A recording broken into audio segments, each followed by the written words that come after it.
Les matins de France Culture. Guillaume Erner. Les programmes économiques des différents partis qui se présentent aux législatives. Pour en parler, nous sommes en compagnie d'Anne-Laure Delatte. Bonjour. Vous êtes chercheuse en économie au CNRS, rattachée à Paris-Dauphine PSL. On vous doit notamment l'État, droit dans le mur, rebâtir l'action publique. C'est aux éditions Fayard. Et puis, à côté de vous, Leila Aboud. Bonjour.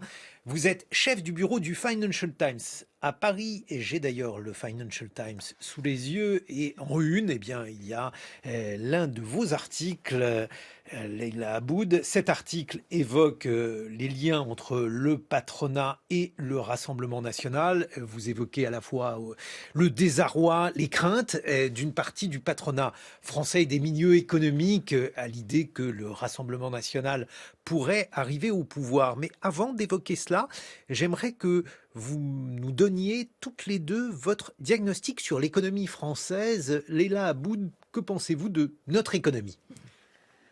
Bonjour, merci de m'avoir invité. Je dirais, si je dois mettre une note, c'est pas mal, peut faire mieux. Pour l'économie française, je pense qu'il faut quand même dire que sous le président Macron, beaucoup a été fait pour rendre le pays plus attractif pour les investisseurs, en particulier les étrangers. Il y a quand même eu un vrai changement d'image du pays à l'extérieur, où on voit des sociétés comme Pfizer dans la pharmaceutique et beaucoup d'autres qui sont beaucoup plus aptes à investir ici. Le chômage est en baisse, c'est pas uniquement à cause de l'action du gouvernement, il y a des facteurs démographiques aussi, mais il est en baisse. Du coup, ça c'est quelque chose dont on parlait beaucoup il y a 10 ans, et plus personne n'en parle. C'est un peu triste parce que, c'est un bon bilan là-dessus au moins. La croissance n'est pas forte, mais il existe. Et l'année dernière, là où l'Allemagne était en récession, la France n'était pas. Alors, le tableau n'est pas tout noir, malgré le fait que beaucoup de partis politiques veulent le peindre tout en noir. Anne-Laure Delatte. Alors, je partage une partie du diagnostic de Leila Aboud, mais en fait, la façon dont ça s'est fait, c'est que finalement, l'action publique s'est tournée davantage vers les entreprises. En fait, c'était le cas déjà depuis les années 2000, mais c'est vrai qu'Emmanuel Macron a installé une politique encore plus pro-business. Ça a eu des effets, en effet, probablement pour l'attractivité française, mais comme ça s'est fait au prix de recettes fiscales, notamment comment ça s'est fait, c'est qu'on a baissé les impôts sur les entreprises, sur les sociétés, sur les impôts de production, plus d'exonération sociale, etc. En fait, il y a eu deux conséquences. Quand vous n'avez pas de recettes, la première conséquence, c'est qu'on se retrouve avec un déficit très important, déficit de 5,5% du PIB. C'est le plus gros déficit depuis 2010. On est dans les pires mauvais élèves de la classe. Donc, on se retrouve avec une situation budgétaire qui est compliquée. Et quel que soit le gouvernement qui va arriver, ça va être compliqué parce qu'il va falloir à la fois réduire ce déficit et peut-être faire de la dépense publique pour faire quelque chose. Et la deuxième conséquence, juste, c'est que quand vous n'avez pas de recettes, eh bien, vous devez à un moment couper quelques dépenses. Et les dépenses qui ont été coupées, c'est de la protection sociale, essentiellement assurance chômage et retraite. Mais ça n'a pas été suffisant. C'est ça. C'est qu'en juste fait... une petite remarque, malgré les baisses... Leila Aboud du Financial Times. Pardon, juste une petite remarque sur les recettes et les impôts. Même avec ces baisses, la France demeure un des endroits dans l'OCDE avec le taux d'imposition et aussi avec les charges sociales qui sont très très hauts. Alors j'entends votre point de vue, alors vous n'avez pas tort. Après, on parle d'une base qui est tellement haute que le gouvernement voulait, on peut ne pas aimer ou aimer, rendre le coût du travail plus bas pour essayer d'être compétitif avec nos voisins. Et là, Aboud, l'endettement français, les 3 000 milliards de dettes, puisqu'elles sont au cœur de la campagne, tous les partis envoient ce message pour critiquer l'action du gouvernement. Vous en pensez quoi ? C'est vrai. Le gouvernement Macron a beaucoup dépensé et je pense qu'au fond de lui, le président Macron, c'est pas sa tasse de thé de penser aux dépenses publiques. Je pense qu'il est tellement dans un discours pro-business. Il pensait qu'il pouvait s'en sortir avec de la croissance et que ça allait régler le problème. C'était un pari qui a grosso modo fonctionné pendant certaines années et là, on voit vraiment ses limites. Le gouvernement aussi, depuis 7 ans, choisit de dépenser à chaque fois qu'il y a une crise. Ils ont dépensé pour calmer les gilets jaunes en 2019. Ils ont Pas beaucoup, ils ont redépensé. dépensé 15 milliards à l'aune des dépenses actuelles. Maintenant, ça semble 15 milliards, ça semble pas beaucoup parce qu'on a été tellement habitué à des milliards et des milliards dans tous les sens Voilà. qu'on comprend plus rien. Après, ils ont dépensé pendant le Covid.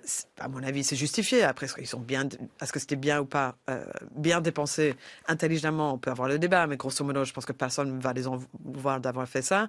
Et ensuite, et là, je pense qu'il y a peut-être des dépenses qui étaient pas bien ciblé, c'était pendant le bouclier tarifaire où les chiffres étaient faramineux et peut-être pas très stratégiques. Bah oui, mais tout le monde dit qu'ils n'en ont pas fait assez, ou dans la plupart des programmes, on va y venir, Anne-Laure Delatte, c'est le prix de l'énergie qui est pointé du doigt. Alors, il y a eu un leitmotiv dans ce gouvernement depuis 2017, c'est vraiment de baisser les impôts. Et donc, on revient à cette politique très pro-business. C'est vrai que la France a encore un taux de prélèvement obligatoire très élevé, sauf sur les entreprises. En fait, sur les entreprises, la France a fait un effort fiscal très important et on a un taux de prélèvement obligatoire sur les entreprises, net, une fois que vous retirez toutes les subventions, etc., qui est dans la moyenne européenne. Mais l'impôt sur le revenu, voilà, mais les autres prélèvements sont plus importants. Oui, c'est en fait ce qui explique qu'on a un taux de prélèvement obligatoire plus élevé dans le reste du monde que le reste du monde, c'est que en fait les ménages ont compensé pour ça. Mais tout n'a pas été compensé. En fait, je crois que ce qu'il faut retenir, c'est que il y a eu effectivement beaucoup de dépenses publiques au moment des crises, comme dans le reste du monde. Et comme vous avez eu une baisse très importante des recettes, on parle de 40 à 70 milliards d'euros qui manquent dans les caisses. Soit vous faites des dépenses, des baisses de dépenses équivalentes, et là vous êtes à l'équilibre, soit en fait les comptes publics se dégradent. Et c'est ça qui s'est passé. Il y a 10 jours, dans le New York Times, Leila Aboud, grand article pour expliquer à quel point l'inflation était un mal qui rongeait les États-Unis et à quel point l'inflation votait Donald Trump. Et pourtant, disait cet article, l'économie américaine va bien, le taux de chômage est très bas, la bourse est haute. Mais voilà, il y a l'inflation et ça, c'est insupportable. Alors, on ne peut pas comparer la situation aux États-Unis et en France, mais la question du pouvoir d'achat est centrale et c'est d'ailleurs là-dessus qu'insiste le Rassemblement national dans son programme. Oui, je pense que la comparaison avec les États-Unis est très intéressante parce que vu de l'Europe, ils ont une économie qui est florissante. Il y a beaucoup de croissance, un taux de chômage très bas, les salaires montent. Honnêtement, il n'y a pas un seul pays en Europe qui ne voudrait pas avoir leurs conditions économiques. Après, dans le ressenti des gens, ils ont tout qui monte en fait devant eux, et c'est comme si le cerveau et la psychologie des gens peut pas comprendre le fait qu'aussi ils gagnent plus, aussi ils ont été protégés, aussi ils sont dans une économie qui va bien. C'est comme si l'inflation, c'est aussi le fait que pendant des décennies on n'en a pas eu dans beaucoup de pays du monde. C'est quelque chose qu'on ne connaissait pas. Alors, je pense que les électeurs, ils sont pas rationnels là-dedans. Si on parle uniquement des chiffres, il n'y a pas de quoi s'inquiéter pour l'économie aux États-Unis, ni pour les électeurs fondamentalement. Après, ceux qui sont dans les milieux plus populaires, bien sûr, ils gagnent pas autant, ils vivent plus, peut-être un peu avec du mal à la fin du mois. Je néglige pas ça. Mais si on regarde la totalité un peu des données, ils devraient pas être aussi, les électeurs ne devraient pas être aussi agacés. Mais quand on regarde les sondages aux États-Unis, il y a beaucoup d'électeurs ex-démocrates ou démocrates avant qui maintenant ne sont pas sûrs de voter pour le président Biden à cause de cette impression qu'ils se sont appauvris ces dernières années. Oui, mais aux États-Unis, comme en France d'ailleurs, ou bien on parle du chômage, ou bien on parle du pouvoir d'achat, puisque quand le chômage est bas, c'est la question du pouvoir d'achat qui devient la question centrale. Oui. Après, comme je vais me répéter, mais il faut pas. Enfin, c'est pas toujours rationnel en fait le point de vue des électeurs. Anne-Laure Delatte, qu'est-ce que vous en pensez ? Alors pour le coup, la comparaison est intéressante. Après, l'inflation a été quand même vraiment beaucoup plus maîtrisée en Europe et notamment en France. On a eu des coussins qui ont absorbé ces augmentations de prix.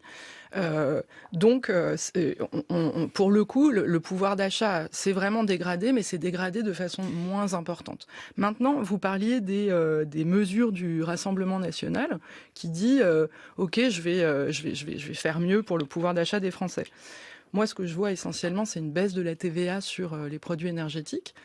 Alors, il y a deux éléments. Le premier, c'est qu'ils n'arrêtent pas de rétropédaler, donc on ne sait pas exactement ce qu'ils veulent Voilà, faire. il parle de différentes vagues. Par exemple, la baisse de la TVA sur les produits de première nécessité arrivera dans une deuxième vague, dit aujourd'hui Jordan Bardella dans Le Parisien. Alors, c'est vrai que depuis 3 jours, on lit tout et n'importe quoi, et vraiment, il y a beaucoup de rétropédalage. Mais pourquoi il y a autant de rétropédalage? C'est parce qu'en fait, ils ne savent pas comment financer toutes les mesures qu'ils proposent. Ils n'en proposent pas beaucoup, mais quand ils en proposent, il n'y a pas de recette en face. Cette TVA, il a été estimé qu'elle coûterait, eux, ils estiment 12 milliards, Bercy estime 17 milliards. C'est beaucoup, disons une moyenne de 15 milliards. Et ce que propose le RN en face, c'est de supprimer une niche fiscale des armateurs. Si vous regardez, c'est une niche fiscale sur les armateurs, si vous voulez, on expliquera la technique, mais j'ai regardé en moyenne, ça a rapporté 80 millions d'euros par an entre 2000 et 2020. Donc on est très loin des 15 milliards. Mais Anne-Laure Delade, j'aimerais malgré tout essayer de comprendre cette question de l'inflation, parce que effectivement, si on regarde les chiffres, l'inflation est moins importante en France. Mais il y a un point, et je trouve que ce point est incroyablement négligé dans les programmes, c'est le logement. Puisque c'est le logement qui pèse le plus lourd dans le budget des ménages. Et il faut savoir que l'INSEE ne tient pas compte du logement dans le calcul de l'inflation. Et je trouve ça inouï que cette question ne soit pas abordée de manière plus significative. Alors c'est évident que c'est une des grandes préoccupations des Français et partout dans le monde. Alors là, vraiment, les Américains, pour le coup, ils sont complètement frappés par cette vague. À New York, c'est impossible de se loger, etc. Mais en France aussi. En France, les loyers ont augmenté, le prix du logement a énormément augmenté. Et on ne parle pas évidemment de l'acquisition. Et donc, qu'est-ce qu'il faudrait faire? Il faut construire plus de logements sociaux déjà. En fait, il faut augmenter l'offre, parce que quand vous avez plus... Et alors, c'est pas simplement les logements sociaux. En fait, il faut augmenter l'offre en général, parce que vous avez une très forte demande, notamment une demande qui est liée à l'activité dans les grandes villes, et vous n'avez pas assez d'offres en face. Et donc là, il faut à un moment faire de la dépense publique pour faire plus de logements sociaux. Je crois qu'on dit 15 000 logements par an. Peut-être que je me trompe complètement sur les chiffres. Mais en tout cas, c'est ça l'objectif. En tout cas, l'objectif devrait être de 500 000 logements globalement. On arrive aujourd'hui péniblement à 300 000. On est bien en deçà du besoin, avec évidemment une conséquence sur les coûts. Léla Aboud sur le logement. Ouais, je pencherai plus pour une solution à la fois publique et privée. Il ne faut pas compter que sur le gouvernement pour construire des logements sociaux. Ça suffirait jamais. Il faut un peu libérer ce marché de toutes ces contraintes un peu réglementaires et fiscales si on veut vraiment attaquer à cette question. On peut pas tout avoir à son contraire. On peut pas protéger l'environnement et rien construire et aussi avoir des logements avec des prix un peu plus modérés. C'est déconnecté de la réalité. Après, pourtant, même aux États-Unis, ils sont en train de voir, par exemple, la question de la densification et une question qui est aujourd'hui débattue aux États-Unis. Oui, mais il y a beaucoup d'États aux États-Unis où c'est très facile de construire. Le Texas, c'est le meilleur exemple. Ils construisent à tour de bras. Mais ils le font au prix de la densification. Ils s'en fichent un peu de l'environnement. Après, disons les choses clairement. Pour les programmes sur le logement, je pense que c'est un angle mort parce que tout le monde sait que c'est très compliqué. Ils ont 3 semaines pour faire campagne. Et qu'est-ce que vous voulez qu'ils disent? Alors, c'est pas complètement un angle mort parce que pour le coup, dans le nouveau Front populaire, vous avez une catégorie logement avec une augmentation. Alors, pour le coup, là, c'est vraiment de la dépense publique, même si je suis d'accord avec Leïla, il faut qu'il y ait les deux. Mais c'est le seul programme qui en parle. Anne-Laure Delatte, Léla Aboud, on se retrouve dans une vingtaine de minutes pour continuer d'évoquer ces questions économiques et ces programmes des différents partis aux législatives. 6h30, 9h, les matins de France Culture. Guillaume Erner.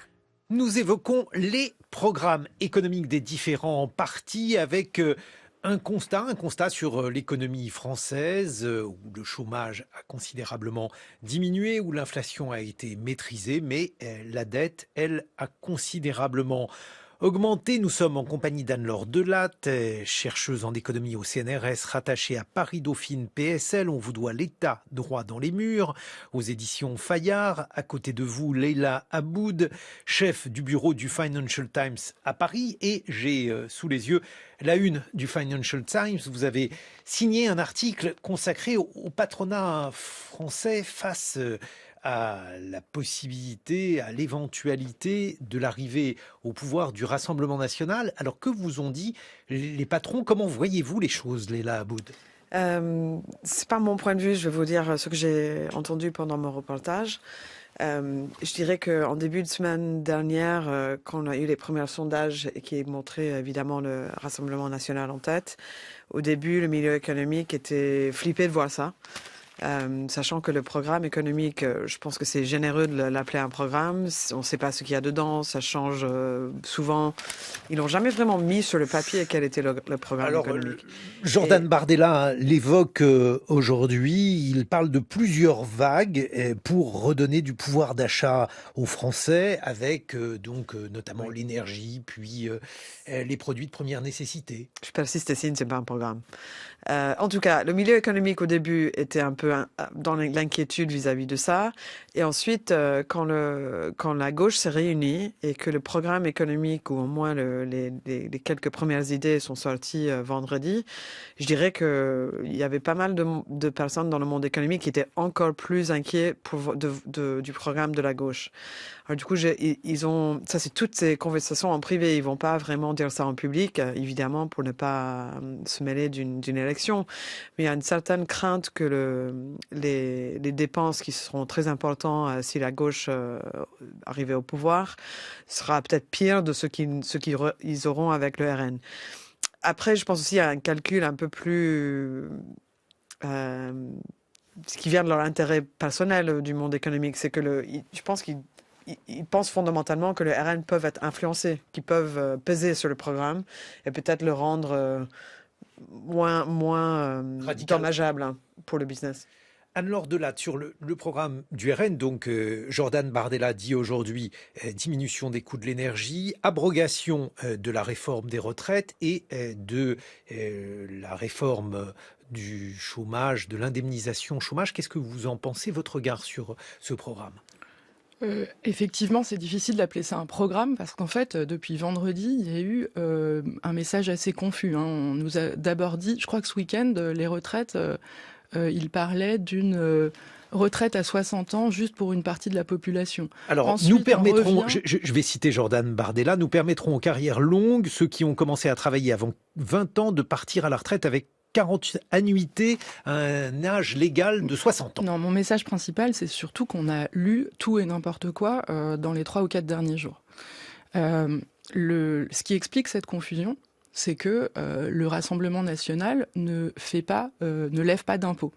Donc, à un moment, si vous voulez mettre en place un programme qui est, entre guillemets, généreux socialement, puisqu'on revient sur des réformes qui ont dégradé la protection sociale, il faut qu'il y ait des choses en face. Il faut qu'il y ait des cotisations ou il faut qu'il y ait des impôts.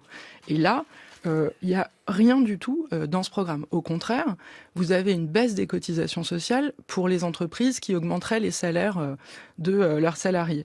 Une baisse des cotisations sociales, ça se traduit par une dégradation de la protection sociale.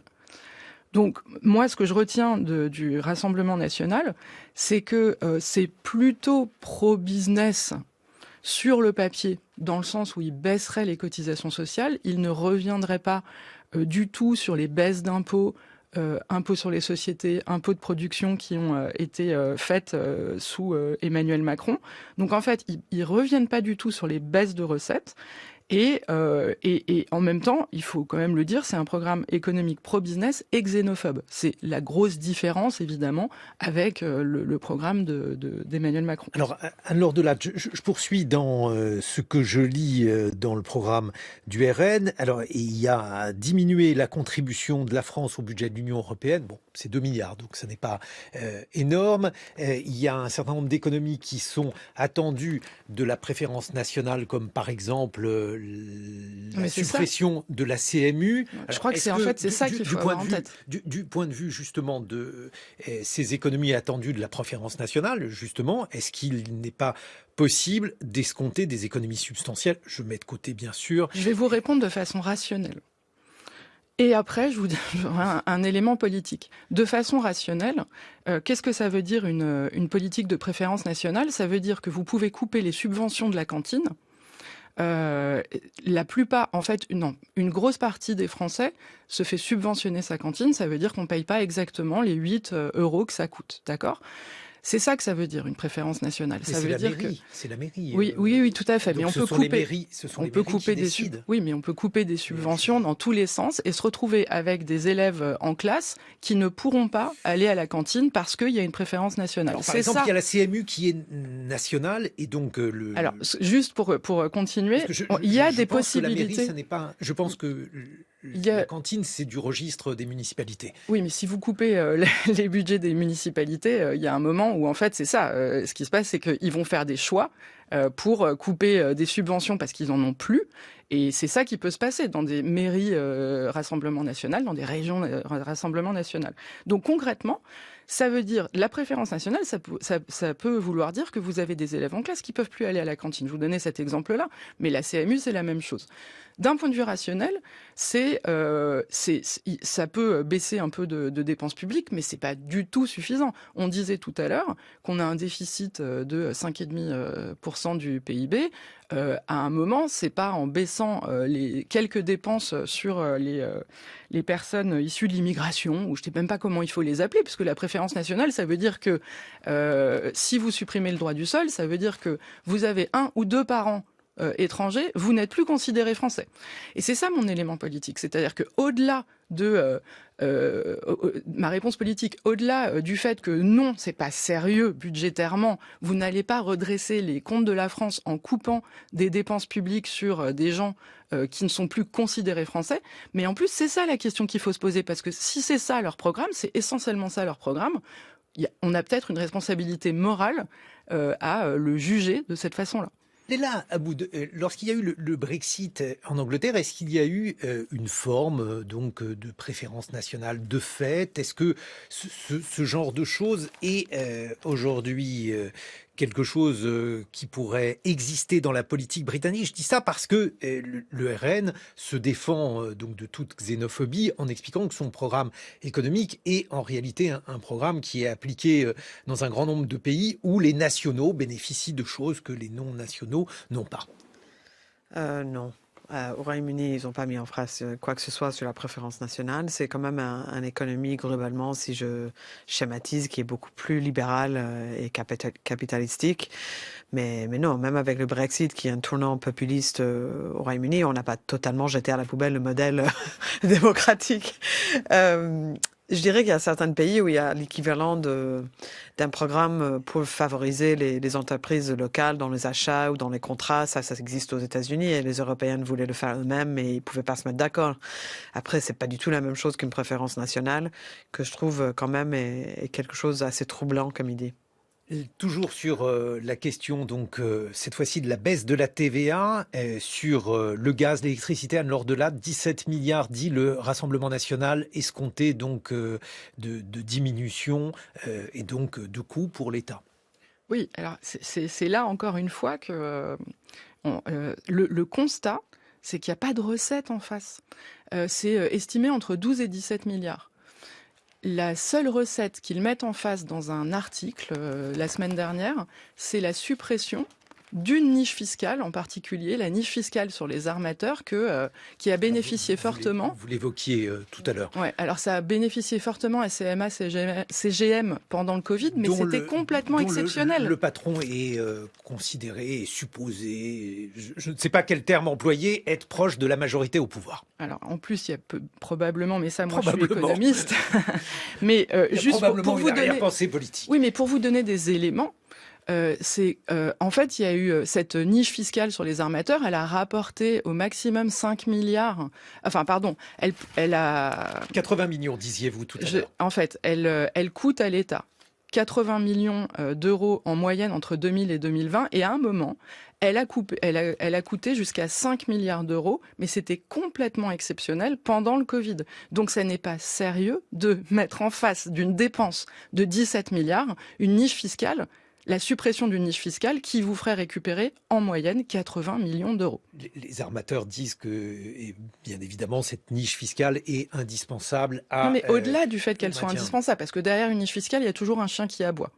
Donc, non, mais je dis pas au-delà que c'est du fait qu'elle soit que... indispensable ou pas, c'est le seul élément de recette que je vois en face des dépenses proposées par le Rassemblement national. Donc ça n'est pas sérieux. En tout cas, il y a... Au-delà du fait que c'est une politique économique xénophobe, c'est une politique économique qui n'est pas sérieuse parce qu'elle n'est pas financée. Alors, ce que propose enfin le parti d'extrême droite en matière de logement, il y a donc une préférence nationale dans l'attribution des logements sociaux, une fin de l'interdiction progressive de la relocation des passoires thermiques et une révision de la loi SRU. La loi SRU, Leila Aboud, vous êtes chef du bureau du Financial Times, mais l'idée c'est de permettre de produire plus de logements ou de pouvoir relouer des logements qui, du fait des considérations climatiques, aujourd'hui ne seraient plus relouables. Est-ce que ça va dans le bon sens, selon vous? Ça peut augmenter l'offre des logements. Du coup, c'est peut-être pas une mauvaise idée. Je suis loin d'être un spécialiste du logement, je ne vais pas vous cacher, mais je pense que ça ne peut pas être négatif pour le marché du logement. Deuxième volet sur un autre programme, cette fois-ci celui du nouveau Front populaire. Anne-Laure Delatte, vous nous avez dit tout à l'heure que c'était le seul parti qui proposait donc de revoir la fiscalité. Qu'est-ce que ça veut dire revoir la fiscalité ? Alors, l'élément en effet qui distingue, un élément qui distingue les différentes formations politiques, c'est que le Front populaire est le seul à se permettre, à s'autoriser à lever de nouveaux impôts. Mais la question, c'est sur qui, combien ça peut rapporter. Sur qui, c'est essentiellement sur les ménages à haut patrimoine et à haut revenu, donc les ménages les plus riches. Il y a une révision des réductions d'impôts qui ont été mises en place depuis 2017 sur les multinationales et sur les entreprises polluantes. On a fait des calculs avec un collectif d'économistes la semaine dernière de façon indépendante. On a essayé d'imaginer ce qui pouvait être fait à partir de lundi dernier. Et quand on a vu le programme vendredi, on s'est rendu compte qu'on avait estimé tout sauf une recette. On estime que ça pourrait rapporter entre 54 milliards et 95 milliards d'euros. Vous voyez, ma fourchette, elle est assez large parce qu'on a fait des hypothèses conservatrices et des hypothèses un peu moins conservatrices. En fait, le programme, c'est le plus précis, mais il ne donne pas tous les paramètres. Par exemple, l'élément qu'on a retenu le plus, c'est un nouvel ISF modernisé. L'ISF, il rapportait à peine 5 milliards jusqu'ici quand il était encore en place, l'impôt sur la fortune. Or, aujourd'hui, on a une possibilité de réformer l'ISF en allant chercher les exilés fiscaux. Ça, c'est faisable parce qu'on a un échange de données automatique aujourd'hui entre les paradis fiscaux et les non-paradis fiscaux, en gros, entre toutes les administrations fiscales. Et donc, aujourd'hui, il est possible, si un contribuable français avec un haut patrimoine part en Suisse, s'exile pour ne pas payer ses impôts, comme vous avez un échange automatique de données depuis la crise financière, vous pouvez aller le chercher. Enfin, vous n'avez même pas besoin de le chercher. Vous faites passer, vous réformez ce qu'on appelle l'exit tax. C'est notamment aux États-Unis. En fait, il faut expliquer ce qu'est l'exit tax. En fait, l'exit tax, encore une fois, c'est ce qui vous permet de dire vous avez été contribuable français pendant un certain moment, pendant 10 ans, vous devez toujours vos impôts à la France. C'est-à-dire que si vous vous exilez dans un pays qui a un taux de prélèvement moins important que la France, alors vous devez la différence au fisc français. Les États-Unis font ça sur l'impôt sur le revenu. Les Américains, il me semble, payent leurs impôts aux États-Unis toute leur vie, tant qu'ils sont américains. C'est le seul privilège des États-Unis. Oui. Enfin, c'est pas le seul, mais c'est l'un des privilèges, des États-Unis. Ce que ça montre, c'est qu'en fait, si on mettait en place cet impôt sur la fortune, qui pourrait rapporter entre 15 et 30 milliards d'euros, on pourrait vraiment récolter ces 15 à 30 milliards. Ce qu'il faut dire, c'est que c'est à la fois justifié parce qu'il y a une augmentation du patrimoine de 250 à 1200 milliards d'euros sur les 500 plus grosses fortunes en 10 ans en France. Donc, c'est un endroit où on peut aller chercher l'argent parce qu'il est là. Et en plus, c'est réaliste parce qu'on peut le faire aujourd'hui, ce qu'on n'était pas capable probablement de faire il y a une dizaine d'années. Bon, alors évidemment, il y a une guerre du chiffrage des programmes. Renaissance estime que le programme du Front populaire coûterait un peu moins de 260 milliards d'euros, soit environ le PIB du Portugal. Leila Aboud. Là, je vois même pas comment ils ont fait ça. Parce que pour avoir travaillé avec ce collectif d'économistes, il y a plusieurs groupes qui travaillent en ce moment. Ça n'est pas sérieux. Je ne comprends pas comment ils ont pu faire cette... Et alors, juste un point... Je signale quand même qu'il y a un débat sur le chiffrage. Je vais donner la parole à Léla Aboud. C'est un mélange de dépenses privées et de dépenses publiques. Donc c'est absolument malhonnête. Oui. Qu'est-ce que vous pensez de ce programme économique ? Si vous voulez la vérité, je pense que la partie la plus modérée de cette alliance à gauche a perdu tous les arbitrages sur l'économie.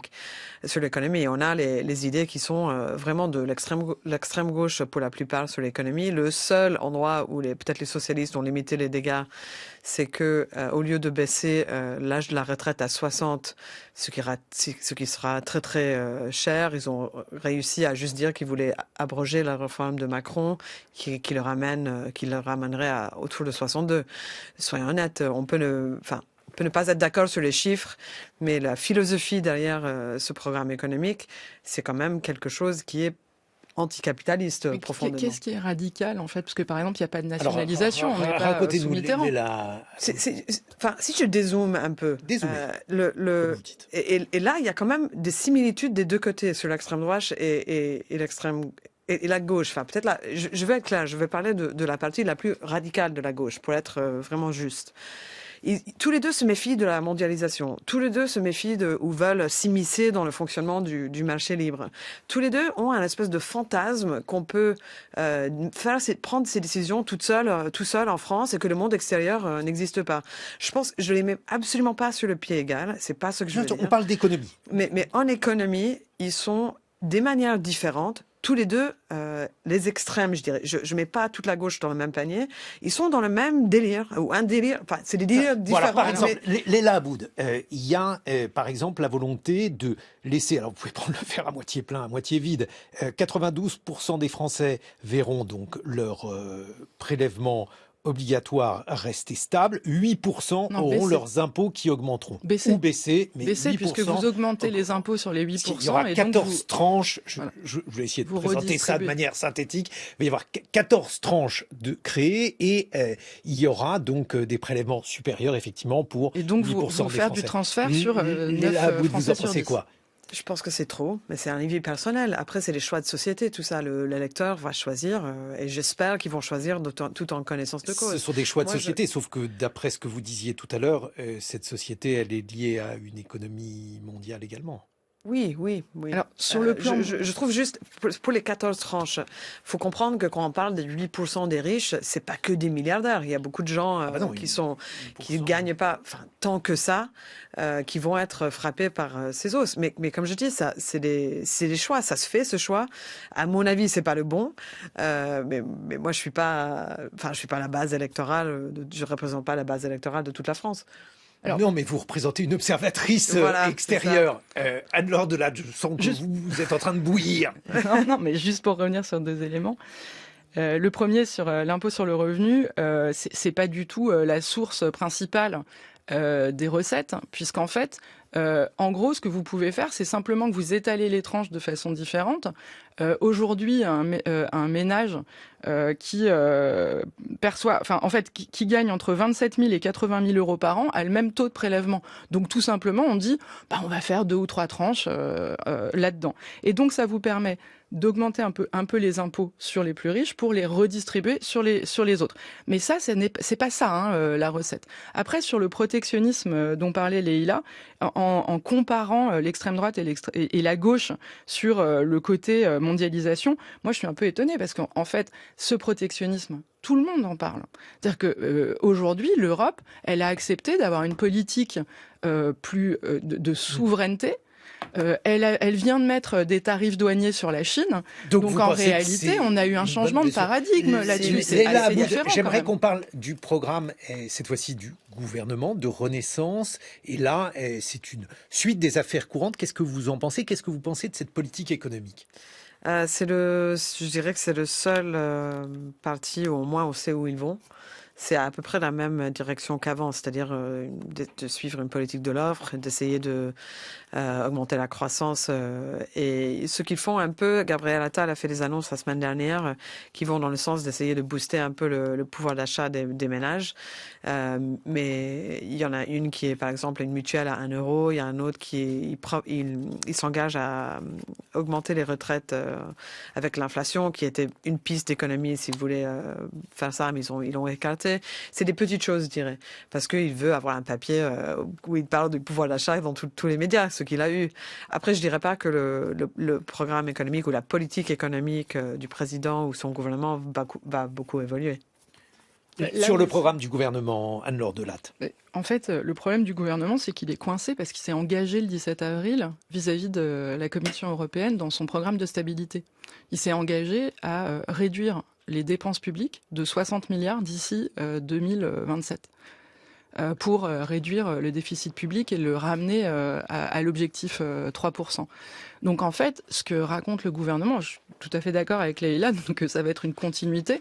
On ne va pas changer grand-chose là, mais notamment parce qu'il s'est engagé vis-à-vis de la Commission. Alors, toutes les dépenses publiques qui sont annoncées pour améliorer le pouvoir d'achat, soit ils ne respectent pas leur engagement vis-à-vis de la Commission européenne. Je ne vais pas vous cacher, ils ne vont pas le respecter. Non. Mais alors, ça se terminera comme ça. On est d'accord. Ça veut dire que le déficit va se creuser et que ce sera toujours le même programme qui va creuser la dette publique française. Oui. Peut-être sur les programmes économiques de tout le monde, je pense que personne ne va respecter les règles imposées par l'Europe. Alors on va les jeter à la poubelle, on va plus en parler, on va en parler, mais d'une manière un peu de fausse. saboter toute l'émission qu'on vient de faire. Désolé. Vous vous rendez compte, Leïla Aboud. On peut continuer à lire le Financial Times. En tout cas, au moins, on a des indications, parce que si on ne vote pas en fonction des programmes, sur quoi voter? On vous retrouve donc dans le FT presque chaque jour. Anne-Laure Delatte, vous êtes chercheuse en économie au CNRS et rattachée à Dauphine PSL, et on peut dire de vous l'État droit dans le mur aux éditions Fayard.